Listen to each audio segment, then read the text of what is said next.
m'intéressait, c'était le côté de l'insertion par l'activité économique. Et pas forcément la mobilité. Et pas forcément la C'est mobilité. ça que c'est super intéressant. Et maintenant, la mobilité rentre en toi, non, quelque part. Oui, parce que la mobilité, c'est un des facteurs clés pour l'insertion sociale et professionnelle. Donc là, on a la double finalité, c'est l'insertion. C'est la mobilité par les personnes en insertion et pour les personnes en insertion.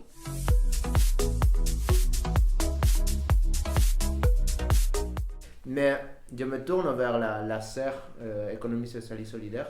Est-ce que les étudiants, les élèves qui sont rentrés dans ces masters économie sociale et solidaire, est-ce qu'il y a un intérêt sur la mobilité ou est-ce que c'est un sujet qui est le moins touché et c'est plus intéressé comme Albin sur l'insertion qui peut amener à la mobilité? Oui, je pense que c'est plutôt ça le schéma, effectivement. En fait, même de fait, ceux qui rentrent dans le master ESS, en fait, hormis les plus militants qui vraiment connaissent l'ESS, en fait, la plupart ils connaissent pas bien. Donc Okay. même l'ESS, à vrai dire, c'est même pas ça leur clé, Ouais. Leur clé de lecture et c'est même pas ça qui fait leur entrée dans le master. En réalité, ce qui se passe, c'est qu'ils défendent des causes. Alors les causes, en fait, moi aujourd'hui, il y en a 3. Hein. C'était peut-être pas le cas à l'époque, d'ailleurs, il y en avait plutôt 2 à l'époque, même s'il y a toujours eu la 3e qui était présente, mais là qui a pris un essor, c'est la cause féministe, hein, notamment, qui, voilà, depuis MeToo a pris de l'ampleur, mais bon, qui existait déjà, hein, parce qu'on avait des étudiants et des étudiantes particulièrement très engagés dans ce combat-là. Mais les 2 autres qui étaient un peu majoritaires à l'époque, c'était effectivement le social et l'écologie. Hein, voilà, on a toujours eu ces 2 approches, et Albin, c'était le social, donc l'insertion par l'activité économique, et on en a eu une étudiante qui était en alternance chez elle en apprentissage, qui elle était plutôt sur une entrée transition écologique, justement. Donc voilà, et les 2, effectivement, enfin je pense, de ce que j'entends d'Albin aussi, n'étaient pas du tout sur les questions de mobilité, hein, qui en fait sont plus un moyen, hein, de résoudre des problèmes sociaux ou des problèmes écologiques en réalité, plutôt qu'une fin en soi. Voilà. Alors, en tout cas, c'est abordé de cette façon-là, du point de vue de nos étudiants. Hein. Sinon, effectivement, il faut un master spécialisé qui correspondrait davantage. Voilà. Mais quand on vient en ESS, clairement, c'est parce qu'on porte plutôt des enjeux plus larges, en fait, mais qui peuvent trouver un terrain et un cadre d'action dans le domaine des mobilités, pourquoi pas. C'est quelque chose que nous, en interne à BAM, on a beaucoup parlé parce que nous, on est entre les deux. Voilà, nous, on considère que l'économie sociale et solidaire, c'est un outil parfait pour travailler sur les sujets de mobilité parce que ça apporte un dynamisme, ça apporte de l'innovation, ça apporte de la flexibilité pour faire beaucoup de choses. Et on se retrouve souvent avec des exemples qui sont pionniers dans les territoires, de Nouvelle-Aquitaine. On a Movicop, on a Raycop, on a Cities, on a les coursiers bordelais, des coopératives qui sont super intéressants. On a plein d'assauts militants vélo, on a plein de projets qui rentrent dedans. Il y a même des structures, on va dire plus classiques, mais qui sont en tête, pourquoi pas passer à la société anonyme, mais avec ambition ESS. Et vraiment, il y a beaucoup de des choses qui sont en train de se faire. Mais on voit qu'on les masters et les étudiants, c'est vrai que la mobilité, ce n'est pas un sujet en soi. Non, et ça vient après, mais par les rencontres, voilà, c'est-à-dire après, c'est des choses qu'ils peuvent découvrir dans un second temps en réalité. Mais quand ils sont à Sciences Po Bordeaux, ce sont des étudiants aussi qui sont des généralistes, hein, par définition. D'ailleurs, ils s'en plaignent, hein, parce qu'ils ont le sentiment, d'ailleurs, c'est assez paradoxal, parce que souvent la représentation de l'extérieur qu'on a des étudiants de Sciences Po, c'est que par définition, potentiellement, ils pourraient être un peu arrogants, parce qu'au fond, ils sont à une grande école, voilà. Donc on pourrait avoir cette représentation de l'extérieur. Non, mais je pense que tu as dû le vivre. Voilà. Alors qu'en fait, en réalité, ils sont très fragiles, en fait. C'est-à-dire qu'ils se disent, en réalité, ils ont vraiment un manque d'estime presque d'eux-mêmes, et à se dire, mais en fait, je suis pas spécialisé, qu'est-ce que je sais faire, quoi. Alors que je suis à Sciences Po Bordeaux, en fait, je sais rien faire. Parce que je m'intéresse à tout, hein, j'ai pas de spécialisation, donc j'ai pas de spécialisation mobilité, mais comme j'en ai pas dans d'autres champs, hein, et après ils peuvent avoir une fibre. C'est-à-dire, il pourrait y en avoir un ou deux qui quand même s'intéressent à ce sujet-là, comme ils s'intéressent à l'alimentation, comme ils s'intéressent à la question de l'accueil des personnes SDF, après ils peuvent avoir des sensibilités quand même, malgré tout, sur des sujets, mais je veux dire, ce sont des généralistes avant tout, donc automatiquement, c'est pas leur clé de lecture, ils sont sur des enjeux de société encore plus larges, parce que la mobilité c'est large, hein, mais encore plus large, c'est-à-dire question sociale, question écologique, question féministe. Enfin, moi, c'est les 3 que je repère. Ok. Et après, effectivement, par contre, il l'applique dans différents champs, sur différents terrains, dont la question des mobilités. Voilà. De fait, il y en a eu effectivement des étudiants chez Agiles. Et puis, on en a chez Cities, on a une alternante aussi. On a eu par le passé des stagiaires chez RICOP. Je pense à une notamment qui a été stagiaire chez RICOP. Donc voilà, donc oui, après, on retrouve nos étudiants dans ces champs-là.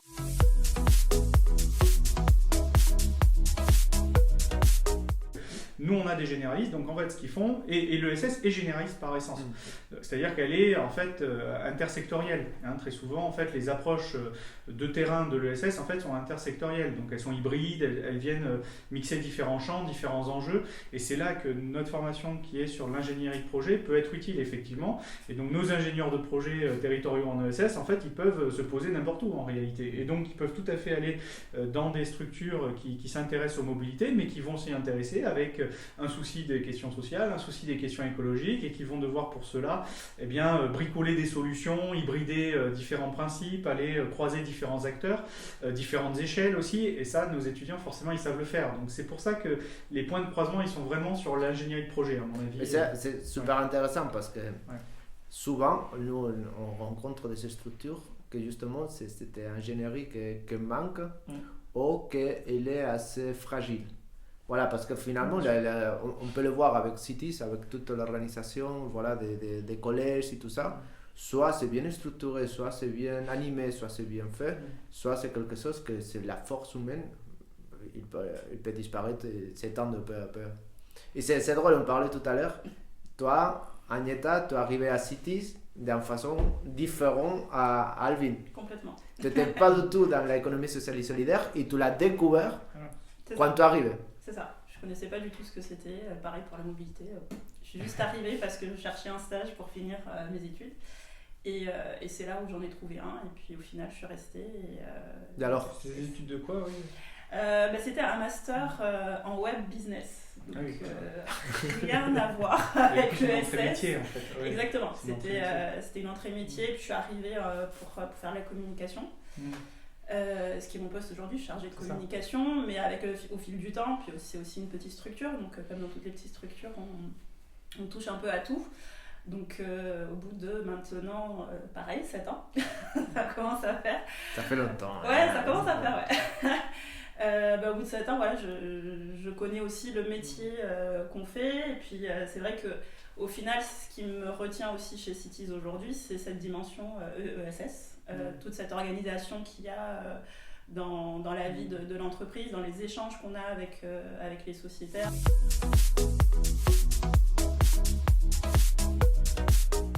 Comment s'organise Cities? La coopérative, Cities c'est un coopérative, et comment elle est organisée? Alors il y a Cities, la marque Cities, elle est portée par plusieurs coopératives. Donc le Cities c'est national, mais localement en fait, on est vraiment des structures indépendantes locales. Pour la majorité, on est des coopératives comme à Bordeaux, mais il y a aussi d'autres structures comme des SEM à Lyon ou à Rennes. Et donc à Bordeaux, on est une coopérative qui va bientôt avoir 15 ans, et c'était une asso à la base qui a été créée il y a 20 ans. Voilà, Autocool. C'était Autocom même au début. Ah ouais. Ça s'appelait Autocom en 2001. Wow. Et Autocool depuis 2008, je crois, c'était au moment de la création de la coopérative. Et donc on est en SIC, Société coopérative d'intérêt collectif. Il y a 5 collèges. Chaque collège a un pouvoir de décision. Donc la coopérative, c'est un peu un format hybride entre l'organisation associative et l'entreprise privée. C'est-à-dire qu'on reste une entreprise économique privée, on fait une offre de service, on propose une offre de service, on a une activité commerciale, mais à côté, c'est une activité qui est à but non lucratif ou en tout cas lucrativité limitée. S'il y a des bénéfices, c'est réinjecté dans l'activité pour pérenniser, pour faire vivre le service en fait. Et donc du côté, ce qu'on hérite en fait de l'organisation associative, c'est cette partie assemblée générale avec un conseil d'administration. Et cette forme de société permet aussi d'avoir en fait des collectivités au capital. Donc justement. Okay. Mais en fait, c'est la gouvernance de la coopérative qu'elle est organisée par collège. Oui. Je sais que je suis collège Usager. usager. Voilà. Je sais que je suis là, je lève la main, je vote 3 fois par an, mais je sais, pour les autres collèges, c'est En fait, il y a donc les usagers, c'est la majorité, il y en a 300 à peu près aujourd'hui à Bordeaux. Donc usagers, salariés, partenaires privés, partenaires publics, et il m'en manque un. Ah oui, l'opérateur de transport public. Ok. Ah oui, c'est vrai. Ouais. Ça veut- Donc en fonction de qui a la DSP sur Bordeaux, donc avant c'était Transdev, aujourd'hui c'est Keolis. Et donc en fonction, c'est vraiment c'est un collège propre. L'idée de base, c'était de mettre autour de la table toutes les parties prenantes autour de la mobilité à Bordeaux. Et tous les collèges ont le même poids dans les votes? non, c'est les usagers qui ont le plus gros droit de vote. Ils ont 30% du droit de vote. Tout est mesuré pour que vraiment la gouvernance soit le plus équilibrée. Exactement. Et tout est fait aussi pour que les usagers aient le plus de voix. C'est le collège qui a le plus gros droit de vote. Et pour pouvoir, entre guillemets, contrer les usagers, il faut une alliance de au moins 2 ou 3 autres collèges. En fait, en gros, il Il y a faut des faire de la politique à l'intérieur de la coopérative. Non, mais l'idée, en fait, c'était vraiment de donner la possibilité aux usagers d'être acteurs aussi et d'avoir le pouvoir de décider sur à la fois les orientations du service et d'avoir la possibilité. Donc, on essaie d'organiser aussi des événements où on invite, comme on a les collectivités, on a la mairie de Bordeaux, on a Bordeaux Métropole dans notre conseil d'administration. L'année dernière, par exemple, on a invité Isabelle Ramy sur un événement où nos utilisateurs ont pu poser des questions, mais c'était vraiment large, hein. C'était sur les politiques de Bordeaux Métropole, sur la mobilité, donc c'était hyper intéressant. Ça permet ça, en fait.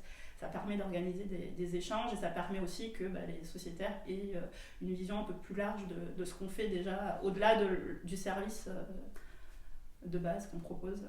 Moi je connais Cities depuis longtemps. Mais moi, je me suis approché des Cities par rapport aux services, en fait. Voilà, c'était l'époque dans laquelle je militais dans le mouvement écolo, voilà.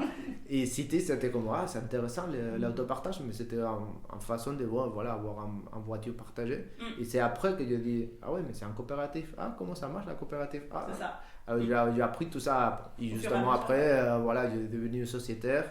Et maintenant, bam, et les sociétaires aussi de Cities. Depuis hier. Mais bon, non, mais c'est important parce que justement, on se retrouve bien dans ce côté coopératif de pouvoir participer dans les décisions, dans les réflexions, dans le travail du territoire finalement. On était l'autre jour à la réunion je ne sais peut-être pas en réunion, à la conférence de la région pour les responsabilités territoriales des entreprises. Et je trouvais super intéressant ce côté territoire, que vraiment on le voit comment une entreprise peut avoir son influence sur le territoire, il peut faire travailler les différentes réflexions pour avoir une force là. Et Alvin, raconte-moi. Depuis combien de temps tu travailles à Argiles? Depuis presque 7 ans, mars 2016. 7 ans déjà? Et comment ça fait que tu es rentré là-bas? Alors, je suis arrivée à l'origine en tant que stagiaire dans un garage social, une structure d'insertion. J'étais en train de finir mes études à Sciences Po Bordeaux et j'ai fait un petit stage de 1 mois et demi dans un garage social qui a souhaité développer un réseau national de garages sociaux et solidaires. C'était où? C'était à Lormont. Et c'est là que tu as commencé. Bon, voilà, vous connaissez. Voilà, tu étais son étudiant. Tout à fait. Et tu as été là-bas parce qu'il y avait un stage qui était proposé. Oui, c'est ça. Moi, ce qui m'intéressait, c'était le côté de l'insertion par l'activité économique. Et pas forcément la mobilité. Et pas forcément la mobilité. C'est ça que c'est super intéressant. Et maintenant, la mobilité rentre en toi. Quelque part. Oui, parce que la mobilité, c'est un des facteurs clés pour l'insertion sociale et professionnelle. Donc là, on a la double finalité, c'est l'insertion. C'est la mobilité par les personnes en insertion et pour les personnes en insertion. Proposer des solutions de mobilité accessibles à des publics en difficulté.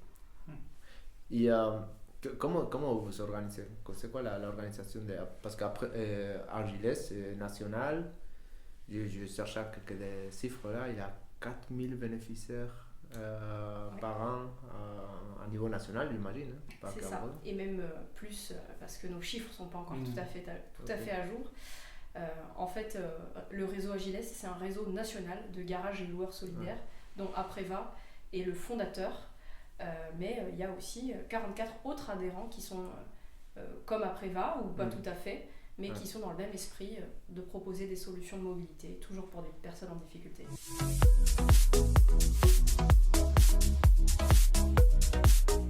Qu'est-ce que c'est un garage solidaire? Alors c'est une vaste question, parce que justement il n'y a pas de... En fait, derrière le terme de garage social et solidaire, on peut mettre beaucoup de choses. En général, la définition qu'on va retenir, nous, c'est que c'est une structure de l'économie sociale et solidaire, la plupart du temps associative, mais on peut aussi avoir des entreprises avec un agrément ESUS, par exemple, qui va proposer des solutions concrètes de mobilité à des personnes en difficulté, autour de plusieurs services, comme la location, la réparation, la vente de véhicules. Quand on dit véhicule, en plus, on pense à la voiture, mais ça peut être aussi des voitures sans permis, des 2 roues thermiques ou thermiques, électriques, voire même musculaires, tout simplement, des vélos. Et ces garages sociaux et solidaires, une fois qu'on a dit ça, il y a 50 nuances. Donc ça veut dire que ça peut être des structures d'insertion avec des personnes en parcours donc éloignées de l'emploi, qui sont recrutées au sein du garage et qui vont se former à la mécanique, à l'entretien de la flotte. Mais parfois ce sont des structures sans personnes en insertion. On a aussi certaines qui sont partiellement sur le champ concurrentiel, donc qui sont ouverts à tous pour des raisons à la fois de modèle économique mais aussi de mixité sociale. Et d'autres qui, à l'inverse, sont hors champ concurrentiel, donc ne s'adressent que à des personnes en difficulté. Donc voilà, on a encore cette variété de profils. Et on a aussi, peut-être la dernière caractéristique, c'est autour du territoire. C'est-à-dire qu'on en a effectivement en milieu rural, là où il y a une dépendance à la voiture qui est assez forte. Et donc le problème, c'est que le jour où la voiture démarre plus, on peut se retrouver un peu assigné à résidence. Mais on en a aussi une bonne partie qui sont, presque la moitié, en milieu périurbain, voire urbain, où en fait le garage social et solidaire, là, il peut prendre une dimension un peu supplémentaire autour de l'alternative et de la médiation autour de la mécanique de rue. Donc les personnes qui vont réparer un petit peu la voiture à l'arrache sur le trottoir, ce qui crée pas mal de nuisances, de déchets qui peuvent être reversés dans les bouches d'égout, etc. Et là, en fait, le garage social et solidaire, il vient offrir une alternative à la fois pour les personnes qui s'adressent à la mécanique de rue par manque de moyens. Donc là, on essaie de leur proposer un service un peu plus légal, mais aussi pour les personnes qui pratiquent la mécanique de rue, avec potentiellement une intégration au sein des équipes en tant que personne en insertion, ou alors autour d'ateliers pédagogiques pour au moins encadrer et limiter les externalités négatives autour de cette activité. Donc, on va dire que le terme de garage, il a une représentation assez forte dans l'imaginaire collectif, donc c'est vraiment un moyen, mais derrière, on peut mettre vraiment une variété d'actions et de publics. Ce qu'on retient en général, c'est la fourniture d'un service de mobilité et une dimension de lien social et d'insertion sociale et professionnelle. Et en plus, je ne sais pas avec qui j'étais, ma tête, mais il y avait des loueurs qui commençaient à des loueurs aussi des vélos électriques. Oui, effectivement, ça fait déjà depuis quelques années qu'il y a ce tournant-là. Donc non seulement sur aussi l'usage des véhicules qui est fait, le type de véhicule, mais aussi les alliances qui vont être faites avec les autres acteurs de la mobilité. L'idée, c'est vraiment d'arrêter d'avoir d'un côté les opérateurs de transport, les concessions et puis les garages et loueurs solidaires, mais c'est de plus en plus de voir comment est-ce qu'on peut faire la couture, justement, réduire les fractures entre les différents projets.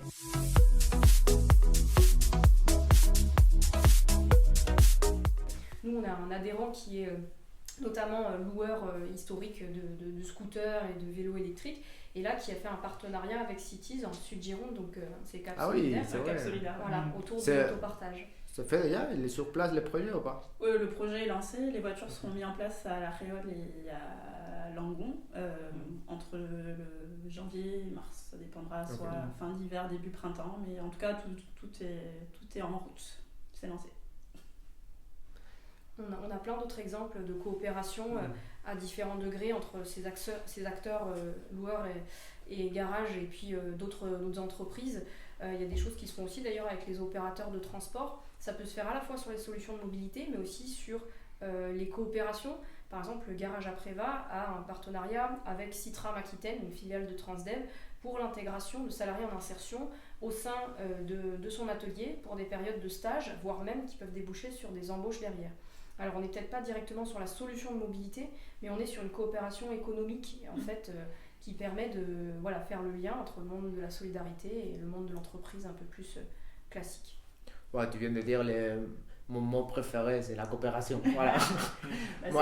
C'est la clé. Après, c'est comme ça aussi qu'on arrive à étendre les offres. Donc là, effectivement, nous, on a le partenariat avec Cap Solidaire qui est en train de se lancer, mais depuis cette année aussi, on travaille avec Titi Fleuris, qui est une coopérative de transport, et donc qui a intégré une partie de leur flotte dans notre système et qui sont accessibles aux utilisateurs Cities en dehors des horaires d'utilisation. Ce projet, il est génial. Moi, je kiffe Cities, ça se voit, mais c'est un projet génial. Ça veut dire que Titi Fleuris, c'est ça.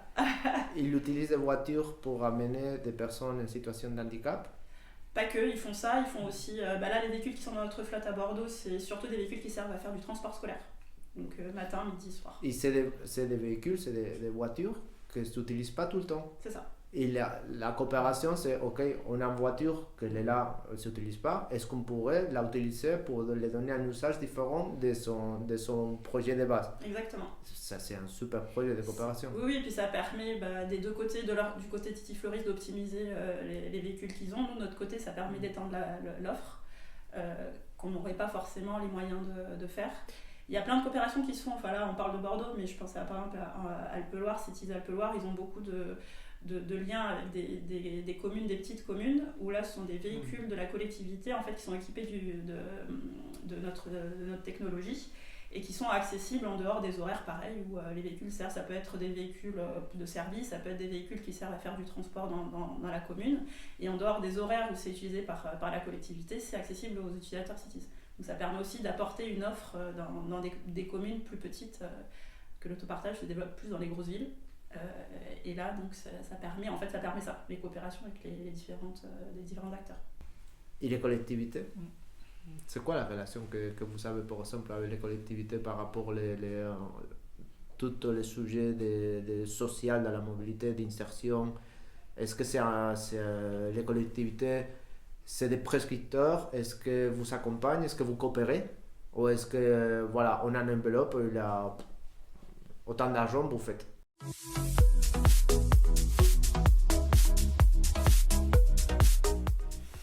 En fait, nous, on a deux entrées, les garages et loueurs solidaires. On a l'entrée effectivement insertion, donc c'est souvent avec la compétence des villes ou du conseil départemental. Et puis il y a l'entrée mobilité. Et ça, c'est nouveau par contre. Parce que justement, on était considérés comme des acteurs sociaux, mais pas comme des acteurs de la mobilité. Et là, avec la loi d'orientation des mobilités, et notamment le côté mobilité solidaire, on commence à être considérés effectivement aussi comme des opérateurs de transport. Et donc, d'où l'intérêt de faire partie de comités de partenaires. Mais après, on va être clair, la mobilité solidaire, en tout cas les solutions, elles sont sous-financées en fait par rapport aux besoins. Et notamment avec le besoin de la transition environnementale où on peut plus faire uniquement de la mobilité avec des véhicules de récup, mais aussi on va avoir besoin d'investir dans des véhicules un peu plus récents qui sont plus conformes donc, aux normes environnementales, que ce soit des voitures ou des vélos à assistance électrique, etc. Et effectivement, il y a, à mon sens et au sens de nos adhérents, un sous-financement, notamment sur ce côté un peu investissement, mais aussi fonctionnement, parce que il suffit pas effectivement de dire aux gens voilà ton véhicule sans permis électrique ou voilà ton vélo assistance électrique. Il faut accompagner les personnes parfois qui ont des freins psychologiques, cognitifs autour de l'utilisation de ces véhicules, et donc ça prend du temps aussi. Donc voilà, l'entrée sociale via l'insertion, ils sont prescripteurs, financeurs. L'entrée plutôt mobilité, donc avec les villes et les collectivités qui ont la compétence mobilité, que ce soit la région ou les EPCI. Et là, on a quand même du mal à trouver, je pense, le financement par rapport à ça. Et là, c'est vraiment c'est les sujets de nous tous. Hein. Et l'économie sociale et solidaire, comme je disais tout à l'heure, c'est dynamique. Par rapport à la mobilité, c'est dynamique, c'est super innovatrice. Vraiment, il y a des projets qui sont pionniers, qui sont vraiment très intéressants. Mais nous, on constate que souvent, on a du mal à pérenniser ces projets-là.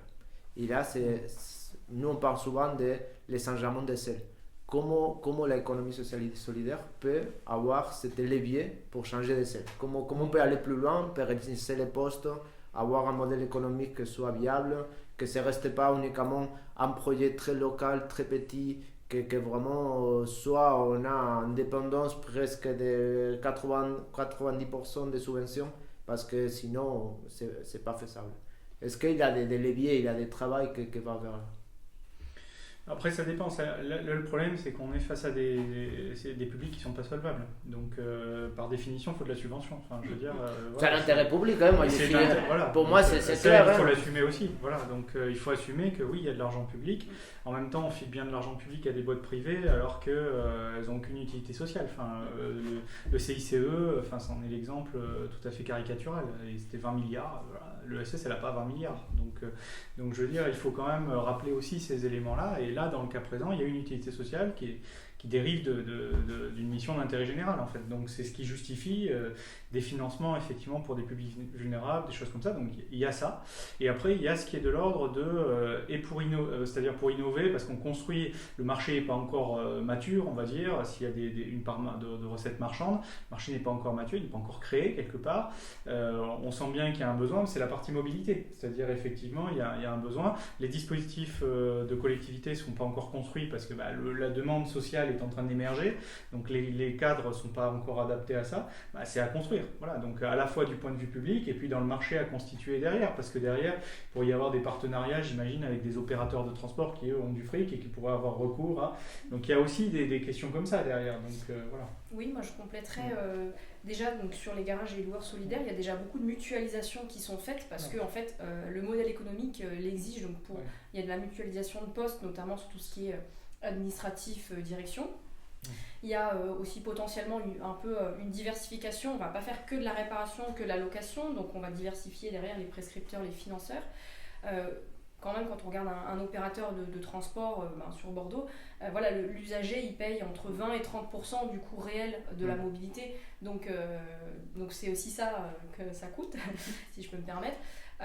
Et ensuite, dernier point, nous on avait fait une étude d'évaluation sur notre impact social et économique. Bon, ça date de 2018, on est en train de le mettre à jour. Mais on voyait que les services que l'on proposait, que ce soit sur la réparation et la location, même en intégrant les subventions qui sont allouées, c'est beaucoup moins cher que le recours aux mêmes services dans le milieu privé. Parce qu'effectivement, voilà, il y a aussi du bénévolat, il y a une efficience peut-être, et puis pas de marge, juste pour équilibrer les comptes. Donc voilà, cette question de l'hybridation des modèles, elle est pertinente, mais il faut aussi voir qu'on a des contraintes légales. Je pense aux structures d'insertion, aux ateliers chantiers insertion, s'ils dépassent normalement 30% de leur budget en chiffre d'affaires, on leur demande de basculer en entreprise d'insertion, donc ça veut dire moins de subventions, et donc statutairement ils sont obligés de rester un petit peu hors marché. Pour autant, on les pousse à hybrider. Enfin, il y a une espèce de contradiction. Voilà, il faut trouver son chemin dans tout ça. Je pense que plus largement, il y a surtout il y a une bascule qui est en train de se faire par rapport à l'image de la voiture, par exemple. Jusqu'à il y a peu, la voiture, ça restait signe de réussite sociale. Il fallait absolument qu'on ait sa voiture. Aujourd'hui, on commence à prendre la voiture comme plus pour ce que c'est. En fait, c'est juste un objet qui nous sert d'aller d'un point A à un point B. Et je pense qu'il y a ça aussi qui doit se faire et qui va pouvoir débloquer derrière en fait une nouvelle politique de financement. Parce qu'aujourd'hui, on a encore trop cette image. Souvent, quand on dit je travaille chez Cities, on propose l'autopartage. Ah, c'est bon, moi j'ai mon vélo. Ah oui, justement, en fait. L'idée, c'est de voir l'usage en fait. Mais la question de la voiture, la question sociale, mais si on ouvre le spectre à les autres approches de la mobilité, l'autre jour, Raikop disait ça, ils ont du mal à aller à la banque. Ils ont du mal à dire, nous, on a un projet coopératif. Messieurs les banquiers, on a besoin d'argent. Voilà, et mais finalement, l'économie sociale et solidaire, on a besoin de financement. On a besoin de comment on va faire ce changement d'échelle, comment on va grandir, comment on va pouvoir pérenniser, parce que ce n'est pas la question de grandir, ça ne veut pas dire devenir des multinationales, sinon avoir des projets pérennes, projets que ça tient, qu'on peut engager des gens, qu'on peut travailler de façon sereine quand même. Et pas être chaque année en train de dire voilà, l'appel à projet. Voilà, il a ce côté-là. Est-ce qu'il y a des autres pays, il y a des dynamiques que sont trouver des solutions, ou on est tous plus ou moins dans la même optique? Oui, c'est partout un peu la même difficulté. Hein. Ça, c'est pas... Après, avec des contextes institutionnels qui diffèrent évidemment d'un pays à l'autre. Mais après, ça se retrouve. Il n'y a pas de modèle idéal aujourd'hui. Enfin, l'ESS, de toute façon, je veux dire, on est dans un monde qui n'est pas dominé tout à fait par l'ESS. Voilà, donc, automatiquement. Encore. Je suis tout à fait d'accord en l'occurrence. Mais par contre, pour le moment, c'est pas encore tout à fait ça. Donc, du coup, forcément, l'ESS, elle est minorée, marginalisée, avec aussi une difficulté de construction des politiques. Il y a une difficulté aussi institutionnelle. C'est-à-dire, au-delà de l'aspect, de toute façon, c'est plus facile de filer du cash à une start-up parce que ils ont les étoiles dans les yeux à chaque fois quand ils financent ça, donc ils sont contents. Donc il y a ce côté-là, il y a un paradigme en fait qui est quand même en place. Mais une fois qu'on a vu ça, il y a aussi le problème, c'est que l'ESS en fait, elle est sur des modèles qui sont intersectoriels. Or toutes les constructions institutionnelles sont sectorielles et verticales. Donc donc quand il y a le canal de financement pour l'IAE, là c'est easy. Effectivement, ça tombe. Voilà. Enfin après il peut y avoir des réductions de financement, des choses comme ça. Mais je veux dire, n'empêche que le truc est structuré, il y a qu'à y aller. Et puis après après c'est de la négo. Voilà. Mais quand effectivement on commence à ouvrir, poser la question de la mobilité, de nouveaux marchés, etc., automatiquement les règlements d'intervention sont plus adaptés. Donc c'est là qu'il y a un sujet, c'est sur la question de la transversalité. Et c'est vrai que la plupart des projets de l'ESS qui émergent depuis une dizaine d'années sont construits de cette façon-là, avec une vraie difficulté. Moi, je le voyais quand j'étais au CAB au département, quand j'étais au cabinet auprès de Jean-Luc Glaise, on recevait des projets de l'ESS, donc c'était nouveau, hein, c'était 2015, 2016, par là, on voyait arriver les projets, moi je les voyais passer, on ne savait pas par quel bout le prendre en fait, qui peut financer ce machin, donc parce que c'était pas adapté au dispositif en place. Donc en fait, j'avais fait simple, j'avais créé une sorte de guichet, j'avais Cécile Ebrard à qui j'ai envoyé ça, je disais démoile-moi ça et vois où on peut tirer du fric. Voilà. Donc voilà, et donc c'était, et à la fin, après les services faisaient des réunions même un peu interservices pour traiter ce type de projet. Voilà. Et donc ça se travaille un peu comme ça, comme là aujourd'hui à la région ils ont la MI Innovation Sociale qui permet de repérer, puis ils rebasculent, ils dialoguent un peu entre directions. Alors c'est pas facile, ça marche pas toujours, mais tout ça se structure un peu chemin faisant. Mais les organisations sont pas du tout adaptées en fait pour prendre en compte ce type de projet en fait. Le point de départ il est là. Donc nous on se retrouve, ça que tu viens de dire, nous avant on se retrouve dans ces situations, mais complètement. On frappe à la porte. En fait, vous êtes dans la mobilité, pas forcément. Nous, on est plutôt dans le côté développement économique. On frappe à la porte de développement économique. Mais non, mais vous êtes économie sociale et solidaire. Non, mais c'est ça. Finalement, c'est compliqué de vraiment pouvoir structurer parce qu'on n'est pas dans une caisse concrète. Voilà, non, mais un petit pas partout. Et in fine, tant qu'il n'y a pas de règlement d'intervention suffisamment, parce que l'ESS de fait c'est souvent il y a peu de financement marqué ESS en tant que tel. Après il y a des gros financements sur l'ESS parce que ça prend dans les politiques sectorielles. La politique d'insertion c'est beaucoup d'argent en réalité. Donc il y a des choses comme ça. Mais les lignes ESS en tant que telles, qui sont des lignes transversales, elles ont forcément peu parce qu'en fait elles ne sont pas adossées à des compétences. En fait, tout est structuré en fonction des compétences juridiques des collectivités locales. Donc, automatiquement, il faut arriver à se poser quelque part, en fait. Donc, il faut arriver à avoir un ancrage sectoriel, en réalité. Et puis après, effectivement, essayer de voir comment on peut faire du lien entre différentes choses. Mais à la fin, ça se termine toujours comme ça. Il faut trouver un point d'ancrage. Parce que sinon, effectivement, ça continue de flotter comme ça. Puis en fait, ça n'atterrit jamais. Voilà. Ouais. Non mais c'est, je le dis, de l'intérieur. Parce que moi je connais bien l'autre côté, je connais bien les deux côtés, donc je vois bien le problème. Et effectivement, et s'il n'y a pas s'il n'y a pas des alliés en interne pour démêler le truc, effectivement ça devient très compliqué, ça c'est sûr. Voilà, il faut trouver, c'est pour ça qu'il faut, en fait la clé c'est de trouver la bonne porte d'entrée.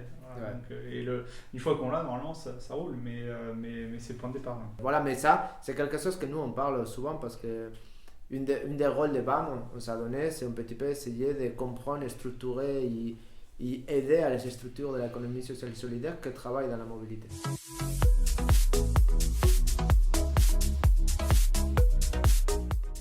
une des remarques, un des constats, je ne sais pas si vous avez la même que nous, on a du mal à trouver des données sur les structures de l'économie sociale et solidaire mobilité.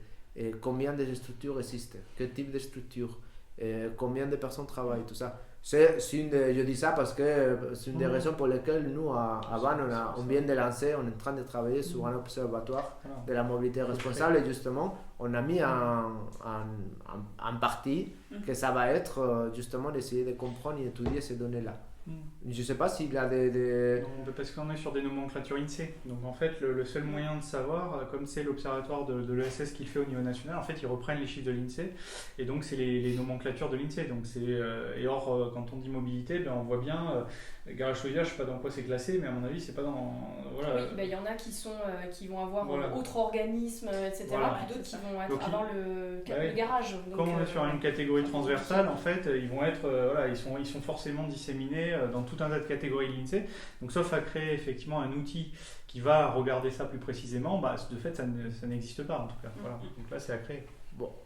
Ça existe parce qu'on est en train de la créer. Voilà. Ben oui, mais ça crée, ça fait un objet. En fait, on travaille avec l'ADEME. Normalement, on va sortir une carte avec toutes les structures de la mobilité responsable de la région Nouvelle-Aquitaine. Et une partie, ça serait dédié à l'économie sociale et solidaire pour justement comprendre aussi c'est quel poids il a l'économie sociale et solidaire dans la mobilité dans la région, et aussi essayer après comprendre un petit peu les besoins, identifier les besoins et essayer de trouver un petit peu comment qui peut les aider, comment on peut aller plus loin. Et là, nous, on constate qu'il y a énormément d'associations d'usagers de vélos, mais finalement, ça reste très petit. Et la durée de vie, sauf des structures costauds comme la vôtre, ou comme Vélocité, comme là, mais la durée de vie n'est pas énorme non plus. Mais après, il faut aussi savoir que justement, on est dans un schéma, tu disais tout à l'heure, que dans le schéma classique, il faut vite être rentable, et il y a encore cette idée-là. Mais quand tu vois la Cities, en tout cas à Bordeaux, voilà, c'était une asso, on ne faisait pas du tout le même chiffre d'affaires il y a 10 ans, mais voilà, c'est quelque chose, c'est un projet, quand on le démarre, on sait que ça va prendre du temps. Donc quand on démarre, on pense que ça va vite évoluer, ben forcément on se casse la tête. Est-ce que ça que vient de dire Agneta peut-être répondre à la question que j'ai posée tout à l'heure sur le fait de dire c'est quoi le biais, c'est comment le changement de sel, peut-être c'est ça, c'est que on est une structure peut-être associative, que ça peut devenir une évolution vers autre chose qui les permette de répondre à des besoins. Là, c'est intéressant de voir ça. C'est un petit peu ça que vous avez fait. Oui, avec vraiment... là, on est en train de reprendre aussi, vu que c'est un peu bientôt les 15 ans, on reprend un peu les archives. Et on se rend compte que dès le départ, en fait, il y avait cette idée d'arriver à peu près où c'est arrivé aujourd'hui, mais en sachant que ça allait être compliqué. Parce qu'à l'époque, il y avait moins de pistes cyclables à Bordeaux, parce que c'était des vrais militants. Les fondateurs du service, au départ, c'était juste 3 copains. Ils avaient 3 voitures, ils se sont dit, on n'utilise pas les 3, on en garde une. Et c'était un échange de clés. Voilà, c'était parti juste de ça, mais avec une vraie ambition. Il y avait vraiment, c'était écrit dans les statuts de l'asso à l'époque, cette ambition d'aller plus loin, de proposer une offre, une alternative en fait à la voiture individuelle sur Bordeaux. Donc il y a vraiment cette idée, et puis on sait que ça va prendre du temps. Vraiment, on va pas lancer, parce que ça coûte quand même de l'argent d'acheter des voitures. Donc typiquement, pourquoi est-ce on balance pas d'un coup 400 bagnoles, parce que déjà, il faut pouvoir les acheter, il faut être sûr que derrière, il y ait des gens qui utilisent, qui fassent tourner le service pour faire vivre le service. Et la gouvernance avec justement ces parties prenantes qui se saisissent du sujet aussi, c'est ça qui fait avancer les choses. Quoi. Et il y avait quelque chose que j'avais en tête, et je ne sais pas si il avait parlé avec Nicolas ou pas.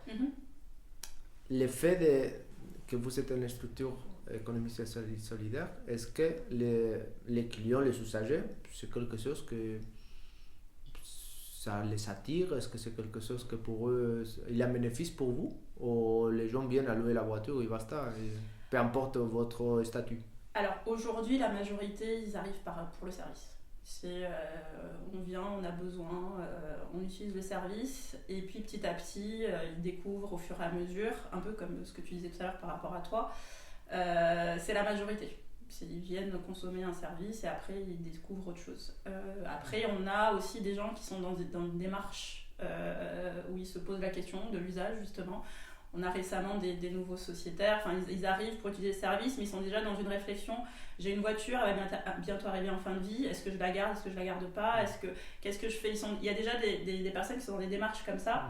Et il y en a d'autres qui sont déjà à fond, qui sont militants, et puis on rentre, c'est de moins en moins. Mais il y a quand même une dynamique qui se crée, et aujourd'hui, ce qui est intéressant, je trouve, à l'heure actuelle, c'est qu'on a aussi, aujourd'hui, on a 6 représentants des usagers au conseil d'administration, et ils sont très moteurs aujourd'hui pour porter les sujets, pour animer le sociétariat, et au final, ça permet aussi, parce qu'il y a des gens qui achètent des parts sociales juste pour avoir un bénéfice sur l'abonnement qui est réduit. C'est purement économique. Hein. J'ai les moyens de prendre des parts sociales, donc je les prends et ça me permet de réduire mon abonnement. Mais derrière, en fait, avec cette activité, cette émulsion qui est en train de se créer, ça permet de les intéresser un peu plus aussi au projet. Quoi. Bon, je ne connais pas les chiffres des Cities, mais moi, comme ma part sociale que j'avais achetée il y a quelques temps, je participe à les réflexions et moi, je suis très, très content de voir qu'il y a vraiment, à chaque fois qu'il y a une réunion de réflexion pour Cities, il y a beaucoup de monde qui participe. Là, vraiment, c'est très intéressant la dynamique que vous avez mis en place pour que les gens passent toute une soirée à réfléchir sur les projets de l'avenir des Cities, sur son faible émission, sur des autres approches tarifaires, sur des réflexions futures. Et c'est super intéressant que les gens s'impliquent à ce niveau-là. Oui, on a déjà un vivier de personnes qui sont intéressées, mais l'idée c'est justement d'intéresser plus de monde, même déjà dans les sociétaires. Aujourd'hui à Bordeaux, on a à peu près 300 sociétaires sur 7000 utilisateurs. 7000 utilisateurs. Oui, sur Bordeaux, on est à 7000 à peu près, ouais. Donc voilà, la proportion elle est encore minime, mais l'idée c'est déjà d'intéresser un peu plus, d'animer, parce qu'au final, par exemple l'année dernière, il y a eu la réunion qui a permis d'instaurer la parité dans le CA.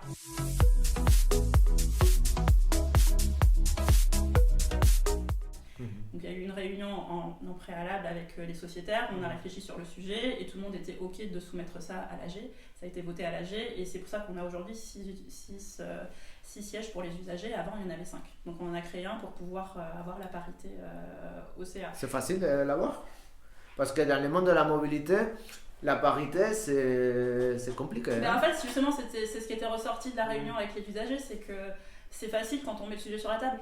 C'est-à-dire que là, au final, on s'est demandé, mais est-ce que ça va être possible? Ben oui, parce que oui, si on dit, bah, c'est comme ça.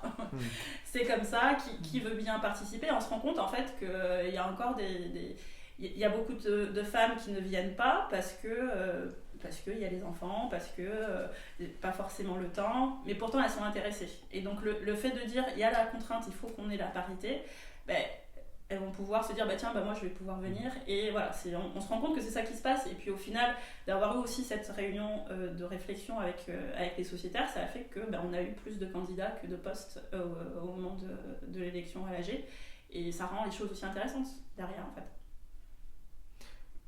Alvin, parité dans les galas solidaires, je connais rien du tout. C'est un vrai sujet parce que on associe, la voiture est beaucoup associée au masculin. Pour autant, nous, on a une majorité de bénéficiaires femmes.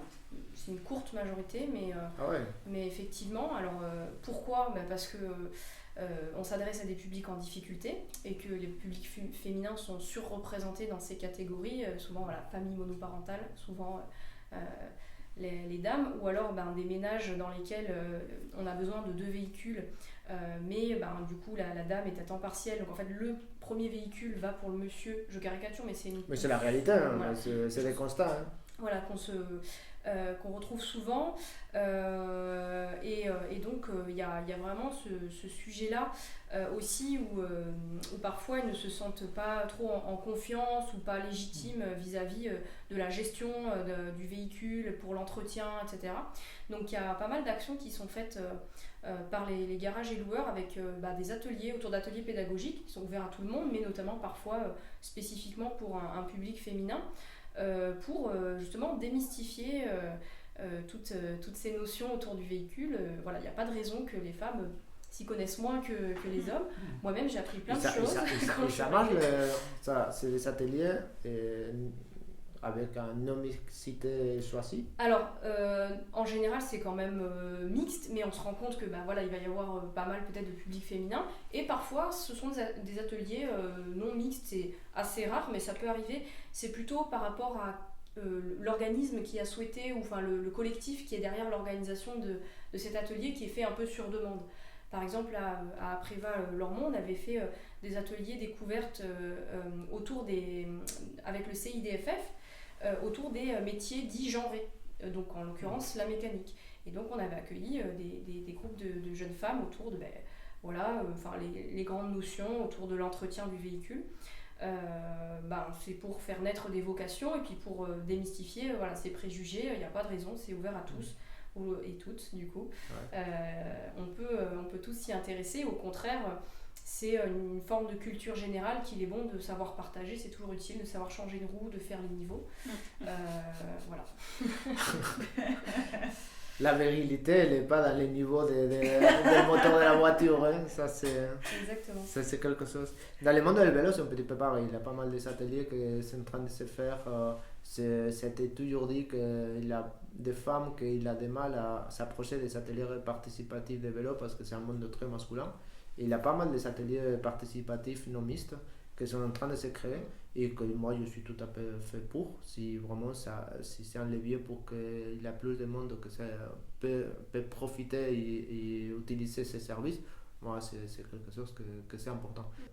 Je suis convaincu que les structures de l'économie sociale et solidaire, ils sont en force d'innovation sur les territoires que vraiment il y a des choses super qui sont en train de se passer. Et là, il faut continuer vers là. Et avec ça, je vois ma collègue comme à chaque fois qui me fait des signes en disant il faut finir. Alors je profite pour vous remercier tous les trois.